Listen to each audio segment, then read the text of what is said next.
Lady Marin Langley stood at the window of Briarfield's sitting room, her hand resting against the cold glass as October rain streaked the pane in silent rivulets.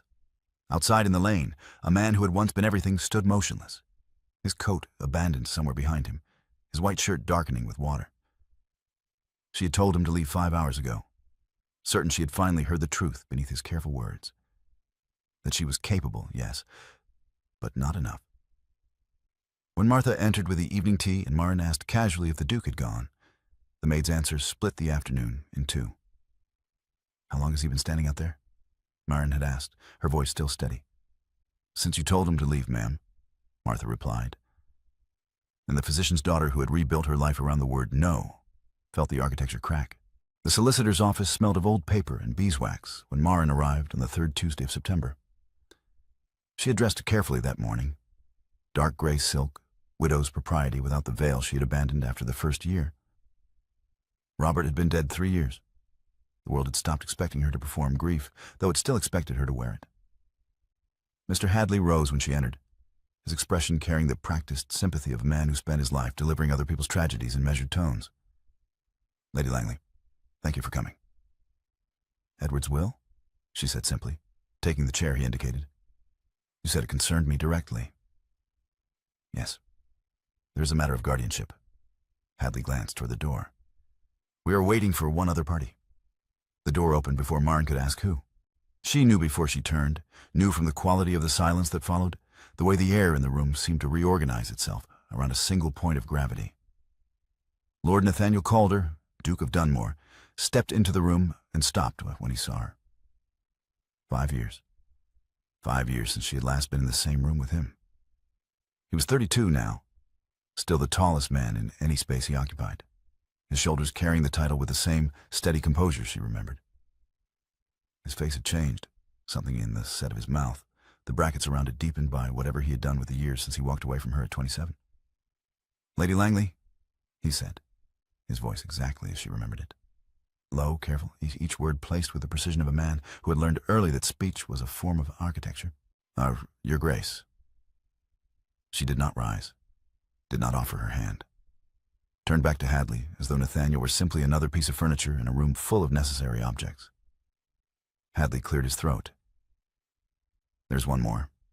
Miss Lucy should be present for this." The door opened again, and a small girl entered, holding the hand of a woman Marin recognized as Mrs. Hewitt, Edward's housekeeper.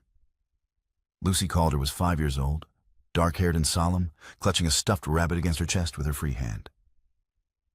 "Aunt Marin." Lucy pulled free from Mrs. Hewitt and ran to Marin's chair, climbing into her lap with the unself-conscious ease of a child who had done it 100 times before. "Papa said you would be here. He said the solicitor's office is where people go when someone has to read important papers, and that you would come because you always come when he asks." Marin's arms closed around the child automatically, her throat tightening. "Yes, darling, I came."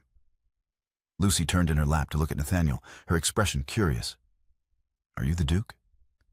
"Papa said the Duke is very tall and lives in a house with 47 rooms and doesn't smile very much."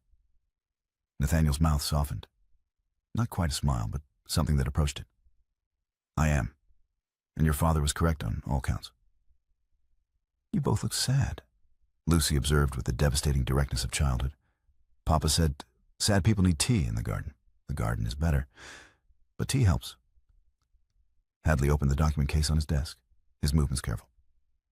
"Miss Lucy, your father left very specific instructions about your care. He wanted you to hear them yourself. So you would understand that everything he arranged was because he loved you very much." Lucy nodded solemnly, her hand finding Marin's and holding tight. Hadley read. Edward's will was characteristically thorough. Provisions for Lucy's education, her dowry, the management of her inheritance until she reached her majority, and then the section that had brought them all to this room. "Regarding the guardianship of my daughter, Lucy Catherine Calder," Hadley read, "I name 2 individuals to serve jointly in this capacity. Lady Marin Langley, whose wisdom and compassion I have relied upon since childhood, and my brother, Lord Nathaniel Calder, Duke of Dunmore, whose steadiness and honor I trust without reservation. They are to share all decisions regarding Lucy's upbringing, education, and welfare. But neither may act without the other's consent. They must work together, as I believe they are the only two people in this world who can give my daughter what she needs. The love of someone who knew her father as a friend, and the protection of someone who carries his name." The words hung in the air, like smoke after a candle is blown out. Lucy looked up at Marin. "Is this the part where I go to your house? Papa said your house is the one where you can see the sky from every window, and that I would like it there because you let children ask questions, and you know all the names of the plants in the garden." Marin's hand tightened on Lucy's. The child's weight in her lap, the trust in her voice. It was instinct, the way her body curved around this small person, who had lost the only parent she had ever known. She looked up and found Nathaniel watching. Not her face. Her hand, where it held Lucy's. His expression was unreadable, but something in his eyes, something that looked almost like grief. "Yes, darling," Marin said quietly. "You will come to Briarfield." Nathaniel stood. "Lady Langley, perhaps we should discuss the arrangements." "At Briarfield," Marin said, her voice steady. "Not here." She rose, lifting Lucy onto her hip. The child wrapped her arms around Marin's neck, the stuffed rabbit crushed between them. Marin did not look at Nathaniel as she walked to the door. Did not acknowledge the way he moved, automatically, instinctively, to open it for her, his hand steadying Lucy's back as he guided them through. His palm brushed Marin's shoulder blade, a contact that was meant for the child but arrived on her body like a brand, until she stepped into the September afternoon and did not look back. Nathaniel arrived at Briarfield the next morning at 9 o'clock precisely. Marin received him in the sitting room, the same room where she had taken tea with Edward 100 times, where Robert had read by the fire in the evenings before the consumption made him too weak to hold a book. "Lucy is in the garden," Marin said without preamble. "She woke early. Mrs. Hewitt says that is normal. She has not been sleeping well since Edward died. I will speak with her." Nathaniel stood in the center of the room, his hands at his sides. He had not removed his gloves, had not sat down. The distance between them felt architectural, something load-bearing. "You will visit daily," Marin said. It was not a question. "Edward's will requires mutual consent. That cannot happen if you are at Dunmore Hall and Lucy is here. I will come every day, 9 to 6, if that is acceptable. It will have to be." He nodded once, turned toward the door, stopped. "Marin." "Lady Langley," she corrected, her voice quiet and absolute. His jaw tightened. "Lady Langley, I know this arrangement is not what either of us would have chosen, but Edward trusted us both. For Lucy's sake, I hope we can manage civility." "Civility?" Marin repeated. "Yes, I believe I can manage that, Your Grace." He left without another word. Lucy found Marin in the still room an hour later, her hands covered in dirt, her expression triumphant. "Aunt Marin, there's a hedgehog in the garden, and I think his foot is broken. Can we fix him?" Marin set down the pestle she had been holding and followed the child outside. The hedgehog was small, young, curled defensively beneath the rosemary hedge. Lucy knelt beside it with the careful reverence of a child who understood that some things were fragile. "His back foot," Lucy whispered. "See? It is bent wrong." Marin crouched beside her, her physician's eye assessing the injury. A fracture, likely from a fall. Survivable if they could immobilize it. "We will need a splint," Marin said. "Something very small. A twig, perhaps, and some soft cloth. I will find them." Lucy ran toward the garden shed, her grief momentarily forgotten in the urgency of rescue. Nathaniel's voice came from behind her. "Is it badly hurt?" Marin did not turn. A broken foot. Painful, but not fatal if we can set it properly. He knelt beside her, close enough that she could feel the displacement of air, with the warmth of another body in her peripheral vision. "What can I do?" "Hold him, gently. He will try to curl tighter when I touch the injury, and I need him still." Nathaniel removed his gloves and reached for the hedgehog with hands that were, Marin noticed with a physician's trained eye, shaking slightly. He cradled the small creature against his palm, his fingers careful, and the hedgehog uncurled just enough to reveal the damaged foot. Lucy returned with a thin twig and a strip of torn muslin. "Will this work?" "Perfect." Marin took the materials and began to work, her hands steady and sure. "Your Grace, you will need to hold the bone straight while I bind it. Can you do that?" he answered quietly. Tell me how. She guided his fingers to the correct position, her hands over his, teaching the angle, the pressure. His hands were large, aristocratic, built for signing documents and holding reins. But he followed her instructions with absolute focus, holding the tiny, fragile bone exactly as she directed while she wrapped the splint. The hedgehog made a small sound of distress. Nathaniel's hands did not move. There, Marin said finally, sitting back. He will need to stay quiet for several weeks. We can make him a box in the still room. Lucy clapped her hands together. We saved him. You did, Nathaniel said quietly, looking at Marin. Your aunt did? Marin stood, brushing dirt from her skirt. Lucy saved him by noticing. I simply have the training. She walked back to the house without waiting for his response, but she could feel his gaze on her back. Steady, unreadable, the weight of something she refused to name. The days developed a rhythm. Nathaniel arrived each morning as the clock struck 9 and stayed until 6. He read to Lucy in the afternoons, his deep voice performing the giant's part with surprising conviction.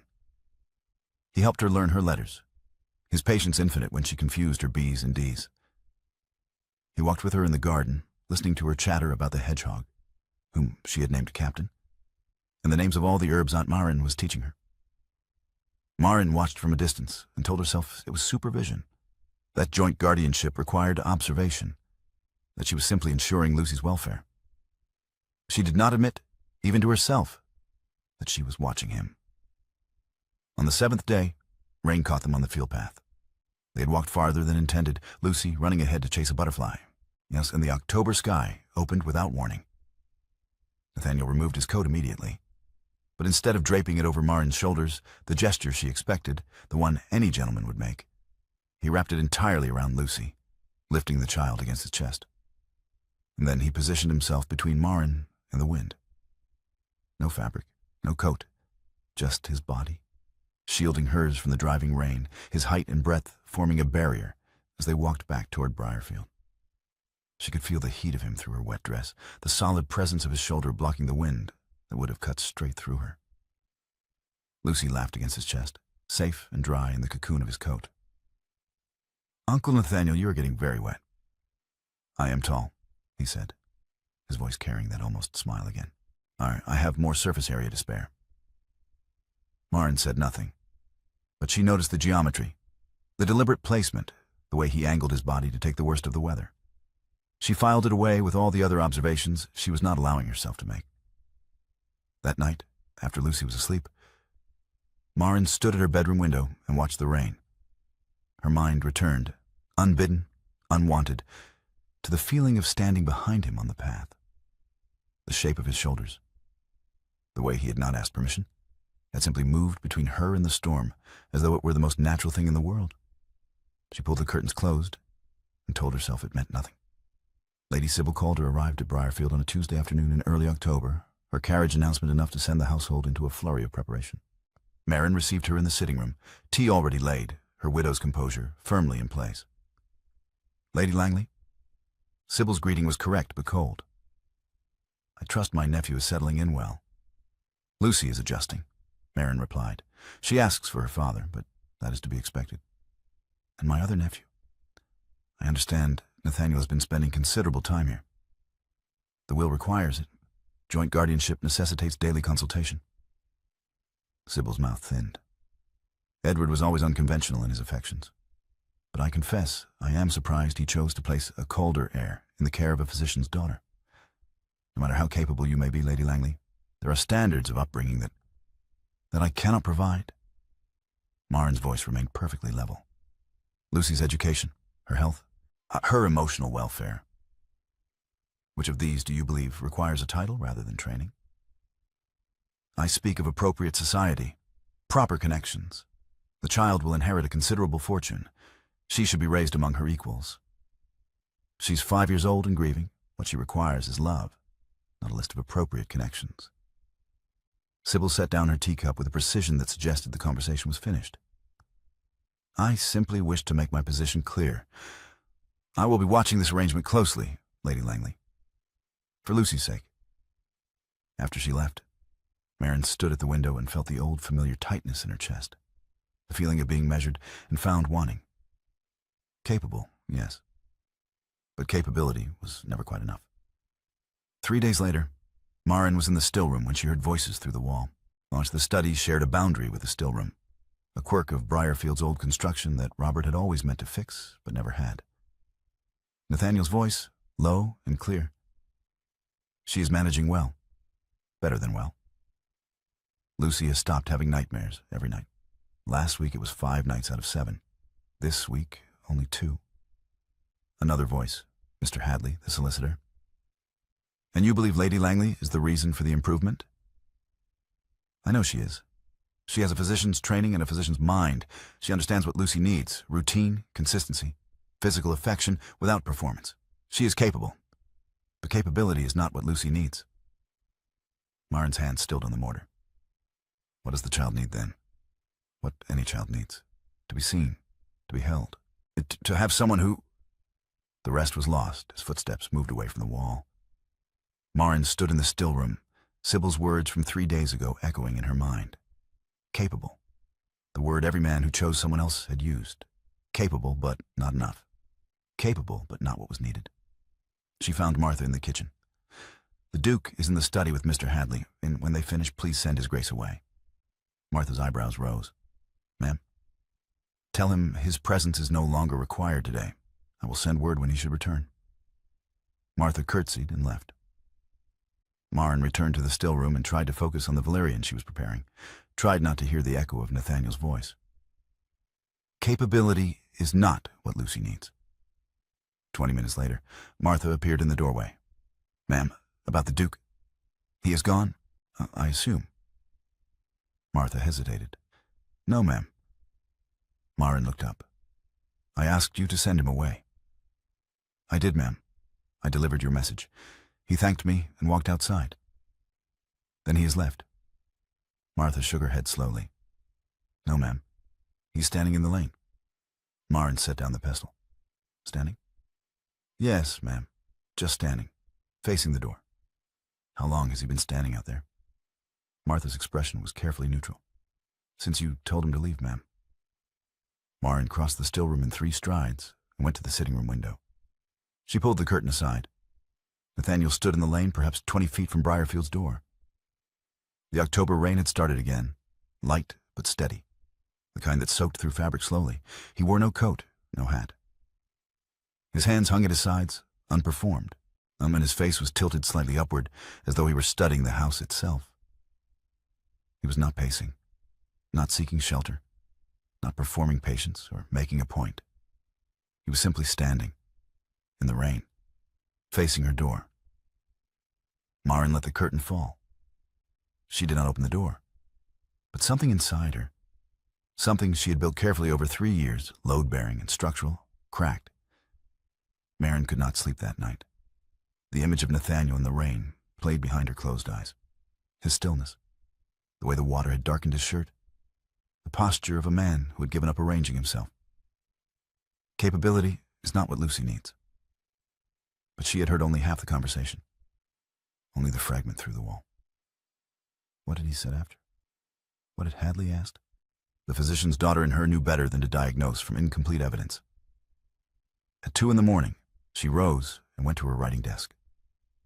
She'd caught a name 3 weeks ago, overheard in a corridor conversation, when Nathaniel was speaking to Hadley about something medical. Dr. Pemberton, a London practice.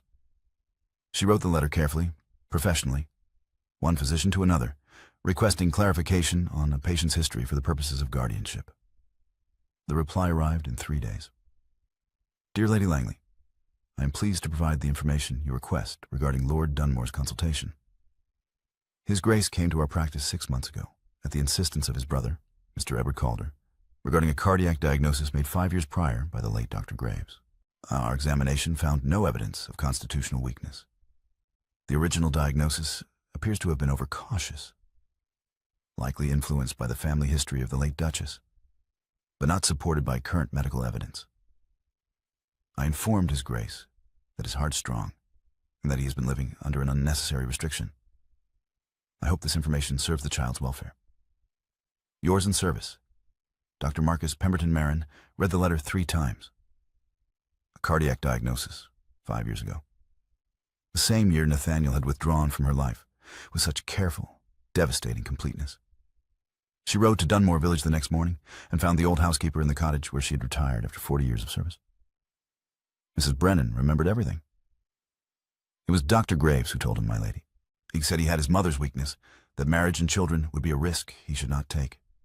His Grace was 27, came back from London white as death itself. Never spoke of it to anyone, but I saw the change. Saw him pull back from everything. From friends, from society, from the young lady he had been courting. Did he seek a second opinion? Not that I know of, my lady. He simply stopped everything except duty. Marin thanked her and rode back to Briarfield with 2 pieces of evidence in her hands. A fragment through a wall that sounded like dismissal, and a medical document that recasted 5 years of silence as fear. For the first time in 3 years, she chose to pursue understanding instead of reinforcing the wall. The crisis came on a Thursday night, 3 weeks into October. Lucy had been chasing Captain in the garden. The hedgehog had recovered enough to attempt escape, and she climbed the old stone wall to reach him. The wall was low, perhaps 4 feet, but the ground on the far side sloped away. Marin heard the scream from inside the house. She reached Lucy first. The child was on the ground, her left arm held at an unnatural angle, her face white with shock and pain. Nathaniel arrived seconds later, dropping to his knees beside them. "Her shoulder?" Marin said, her physician's training overriding everything else. "Dislocated. Nathaniel, I need you to hold her." "What do you need me to do?" "Sit against the wall. Hold her against your chest with both arms. She's going to fight me, and I need her completely still." He moved immediately, positioning himself and gathering Lucy into his arms. Like the child was crying now, great gulping sobs of pain and fear. "It hurts, Uncle Nathaniel, it hurts. I know, sweetheart. I know. Aunt Marin is going to fix it." Marin knelt in front of them, her hands already assessing the joint. "Lucy, darling, I need you to be very brave. This is going to hurt for a moment, but then it will feel much better. Can you do that?" Lucy nodded, tears streaming down her face. Marin looked at Nathaniel. His face was white, his jaw tight, and his hands, wrapped around Lucy, were shaking. "You are shaking," Marin said quietly. He answered simply, "I know. You have been shaking for 5 years. Not now. Now you hold still." His eyes met hers. Something passed between them, understanding, perhaps, or recognition. He took a breath and his hands steadied. Marin set the joint with practiced precision. Lucy screamed. The sound cut through the October evening like a blade, and then quiet descended. The child went limp against Nathaniel's chest, her breathing evening out as the pain receded. Marin wrapped the shoulder quickly, efficiently, her hands moving through the familiar motions. When she finished, Lucy was already half asleep, exhausted from pain and fear. Nathaniel carried her inside and up to her room. Marin followed, directing him to lay the child on the bed. Lucy's eyes opened briefly. "Don't leave," she whispered. "Either of you, please." "We will not leave," Nathaniel said, his voice rough. They sat on opposite sides of Lucy's bed. Marin on the left, Nathaniel on the right. The child's breathing deepened, steadied. Sleep claimed her. In the quiet that followed, Marin spoke without looking at him. "Pemberton wrote to me." Nathaniel went completely still. "He confirmed that you consulted him 6 months ago, that the cardiac diagnosis was overcautious, that you spent 5 years living as though you were dying, and you are not. Marin, you could have told me." Her voice was quiet, but there was something beneath it. Something that had been building for 3 weeks, for 5 years, for every moment since she had watched him stand in the rain.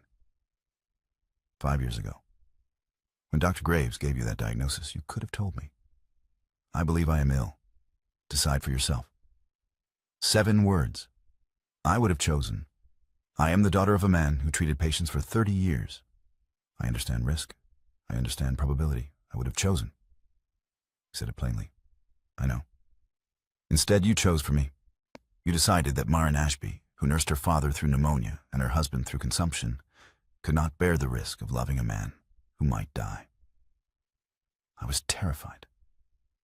The words fell into the room like stones. "Terrified is forgivable," Marin said, Silence is not. Silence took the choice out of my hands. You gave me 5 years of believing I was measured and found insufficient. Do you understand what that does? Not to pride, to the mechanism. The part of a person that reaches toward another person? You broke that mechanism. I rebuilt it around no, because no is the only word that cannot be taken from you by someone who walks away. Lucy shifted in her sleep, her hand reaching out. Marin took it automatically, her fingers closing around the small, warm palm. Edward was the one who made you go to Pemberton? Marin said. Edward said I was rehearsing a death that might never come.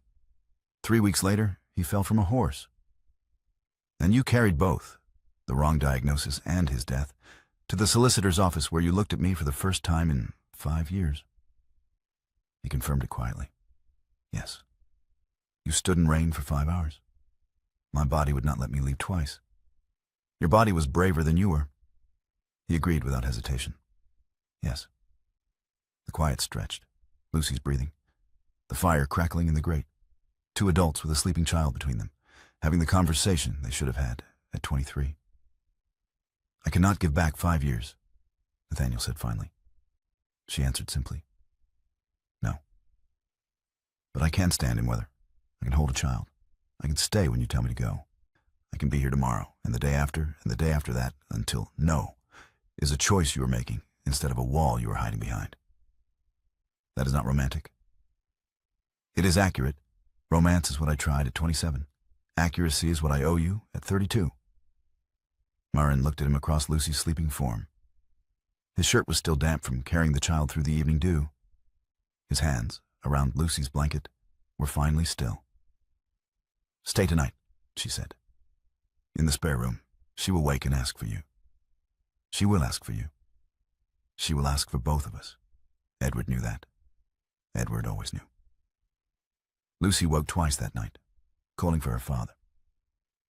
Each time, Marin and Nathaniel came from opposite sides of the house and met at her bedside. The second time, they stayed. Marin on the left side of the bed, and Nathaniel on the right, holding Lucy between them until she fell back asleep. In the dark, their hands found each other across the child's blanket. Marin's fingers interlocked with his. Her thumb traced an unconscious circle on the back of his hand. A physician's habit, checking pulse, verifying life. He held still and received the touch, his hand warm and steady under hers. Neither of them spoke. Neither of them pulled away. When morning came, Martha brought the news with Nathaniel's coffee. Lady Sybil's solicitor had filed a formal petition for interim custody. The challenge would be heard within the month. Nathaniel set down his cup and looked at Marin across the breakfast table. Lucy was still asleep upstairs, her shoulder healing, her nightmares temporarily quieted by the presence of 2 adults who had stayed. Unless then we prepare, he said. The we was no longer guardianship. It was foundation. Lady Sybil arrived at Briarfield 3 weeks later with her solicitor in tow. She did not wait for an invitation to the sitting room, simply walked in as though the house were already hers to command. Lady Langley? Nathaniel? She nodded to each of them. I believe you know why I'm here. Your petition, Marin said. Her voice was steady. She had prepared for this moment, had spent 3 weeks ensuring that every record of Lucy's care was documented, every decision justified. I received the notice. Then you understand that I am acting in Lucy's best interest. A child of her station requires appropriate guidance. While I am certain you have done your best, Lady Langley, there are standards of upbringing that... Marin stood abruptly. Stop. Oh, you will not do this in my sitting room. You will not reduce Lucy's welfare to a question of station while she sleeps upstairs in a house where she is loved. Sybil's eyebrows rose. Loved is not the same as appropriately raised. Then let me tell you what appropriate raising looks like in this house. Marin's hands were steady at her sides. Lucy has woken with nightmares 43 times since September. I have held her through every one. I know the sound of her breathing when the dream begins. I know she needs the left hand held first, because that was the hand Edward held when they walked. I possess a cottage with skylights, because my husband believed children should see the weather. And I possess the knowledge, earned, not inherited, of what a grieving child needs. She needs routine. She needs physical affection. And she needs adults who do not perform love, but live it. Those things do not require a title, Lady Sybil. They require presence. Sybil turned to Nathaniel. Surely you agree that the family imprisoned itself in duty for 2 generations and produced one man who knew how to love, Nathaniel said quietly. And he is dead. Edward named 2 guardians, not 1, not Dunmore Hall. He named the woman who holds his daughter at night and the brother who arrives every morning. He looked at his aunt, and his voice, when he spoke again, carried the weight of every choice he had made and unmade in 32 years. I will not support your petition. I will oppose it. And if you proceed, you will face a duke testifying against his own household in favor of a physician's daughter who runs a cottage with skylights and splints hedgehogs and is braver than every Calder who has lived in that hall for 3 generations, including me. Sybil's face went white. You are choosing a village widow over your family. I am choosing the only family Edward trusted to build. The room held its breath. Sybil stood. Her solicitor gathered his papers. They left without another word. Marin remained standing until the carriage pulled away. Then her knees gave out, and she sat down hard in the nearest chair. Nathaniel crossed the room and knelt in front of her. Are you all right? You defied your aunt. I defied a petition. In your brother's child's name. In a physician's daughter's sitting room. It seemed the appropriate venue. Your rug, your terms. Marin looked at him, kneeling on her floor, his hands resting on his knees, his face open in a way she had never seen it. I am not going to thank you. I did not ask. Staying is the minimum. Staying is what you owed me before you owed me anything else.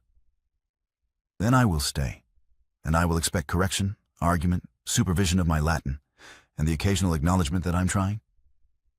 She said it quietly. You are trying. Is that the acknowledgement? It is the beginning of one. She stood. He rose with her, and they were suddenly very close. Close enough that she could see the faint scar above his left eyebrow, the one he had gotten falling from a tree at 12. Close enough to feel the warmth of him, on the solid reality of a man who had stood in rain and knelt on her floor and told his family to go to hell in her defense. She reached out and gripped his coat lapel. Do not move. He went still. She rose on her toes and kissed him. He did not pull her closer, did not cup her face or wrap his arms around her. Instead, he placed his hands flat against the doorframe behind him, bracing himself against her house, in her room, while she closed the distance. The kiss was not gentle. It was the force of a woman who had said no for 3 years, discovering that yes required more courage than anything she had survived. It was the taste of rain and risk and 5 years of silence finally broken. When she pulled back, his eyes were closed, his breathing uneven. Your heart is strong, she said quietly. And the specialist confirmed. I am not quoting the specialist. I am telling you. I have been trained to feel it. She placed her hand over his chest. Beneath her palm, his heartbeat was steady and sure. He opened his eyes and looked at her. I love you.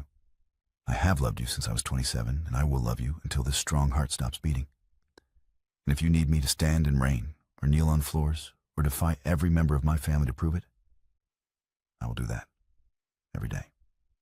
For as long as you let me. Then stay, Marin said. Not in the spare room, not at Dunmore Hall. Stay here. With me, with Lucy, with the family Edward trusted us to build. He answered without hesitation. Yes. One word. Simple. Absolute. Outside, the November rain had started again. But inside Briarfield, the fire burned warm and bright. Spring came to Briarfield with a rush of green and gold. Lucy planted foxglove in the garden with surgical seriousness, her small hands patting the earth with the same precision Marin had taught her for splinting hedgehogs. Nathaniel held the watering can, his sleeves rolled up, his title abandoned somewhere in the house with his coat and gloves. Aunt Marin says foxglove is beautiful and poisonous, Lucy announced. Medicinally accurate, Nathaniel agreed. She says people are like that too. Looked toward the cottage step where Marin sat drinking tea. She was not trying to overhear. She was failing. Did you call me poisonous? He called. I called you beautiful and poisonous, Marin replied. The sequence matters. Proximity is the antidote? Proximity is the antidote to most things, including 5 years of stupidity. Martha appeared with a second teacup and set it on the step beside Marin's. She had been setting 2 cups since November. Lucy finished patting the earth and stood back to admire her work. Captain would like the foxglove, I think, when he comes back to visit. The hedgehog, fully healed, had been released into the garden 6 weeks ago. He returned every evening for the dish of mealworms Lucy left by the rosemary hedge. I think you are right, Nathaniel said. He set down the watering can and lifted Lucy onto his shoulders. Now, shall we go see if Aunt Marin has biscuits? She always has biscuits. She says a house without biscuits is a house without hope. Your Aunt Marin is a very wise woman. I know. That is why Papa left me with her, and with you, and because together you make sense. Nathaniel carried her toward the cottage, and Marin stood to receive them, her hands already reaching for the child, her smile warm and real. Summer evening. The sitting room at Briarfield. 2 chairs by the window, the same window where Marin had stood in October and watched a man stand in rain. Martha says you stood in the lane again this morning, Marin said, her fingers working through the mending in her lap. I was waiting for the gate to open. The gate was open. Then I was standing because I stood there once in October, and it is the most important thing I have ever done, and my body returns to it the way your father's patients returned to the dispensary. Not because they were ill, but because they remembered being healed there. Marin set down the mending and reached for his hand. She found his pulse at the wrist and held it, counting, verifying. The physician's daughter's way of saying, you are here, and I am checking. His pulse was steady, strong. Outside, the lane was empty. The gate stood open. Lucy slept upstairs in a room with a skylight and a stuffed rabbit named Captain. Inside, the fire burned low. 2 teacups sat on the table between them. Marin's fingers remained on Nathaniel's wrist, feeling the proof of life beneath her touch. I am staying, he said quietly. She answered simply, I know, for as long as you let me. Then you should prepare yourself, Your Grace. I am a very stubborn woman.